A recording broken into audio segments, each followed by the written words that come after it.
Good morning mga kailaw, at ito na naman po si Ilaw mo to. At ito pong nakikita nyo ay papunta po kami ng Batangas. So ayan na po, magti-team building po kami sa Calayo, Batangas. At ayan na nga, nandun na kami agad no. Ayan, ayan po ang team ko sa trabaho namin. So ayan, nagpunta kami sa Batangas at nag-island hopping kami. Ayan si TL Mark, tapos si King. Yan, and then yan, love team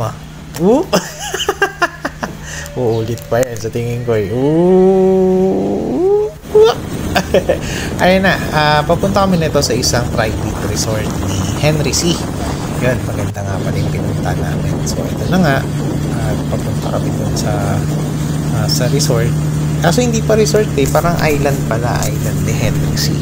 Yan, dyan. Kaso hindi ka pwedeng bumaba dyan sa white sand. May paglalagyan ka. Maganda yung view dito sa Batangas na to. Sa Calayo.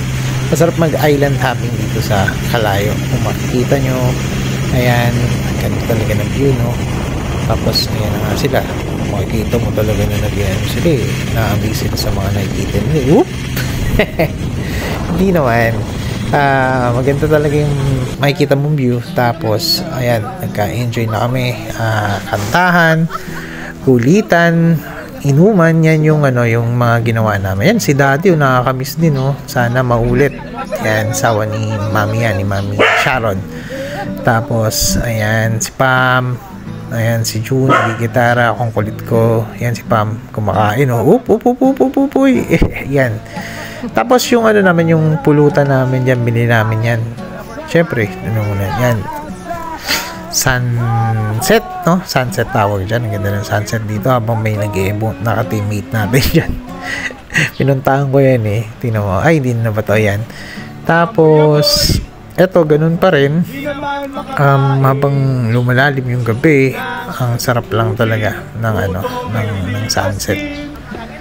Malalim yung tabi, sunset, yung kulit ano ba talaga kuya, yun, napakasaya lang dito sa na to, team building na to. Sana maulit ulit, and pagandahin natin yung vlog soon pagka yan, cellphone lang yung cellphone video, tapos tag dito, nakatayo yung video, kaya hindi pwede, pangit siguro sa magiging din natin sa YouTube yan. Nagkakasiyahan na talaga nagre-reggae na si Jun lasing na ako dyan, lasing na si Ilaw mo si TL Mark, tapos si Paula, tapos ito nagigitara si King.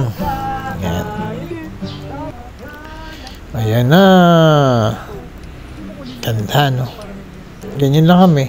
Nagtayo kami ng tent.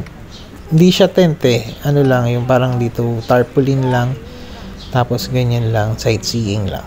Ganyan lang yung ginawa namin, at sobrang enjoy, sobrang sarap, sobrang relax. Maraming salamat nga pala ulit, at sana maulit to.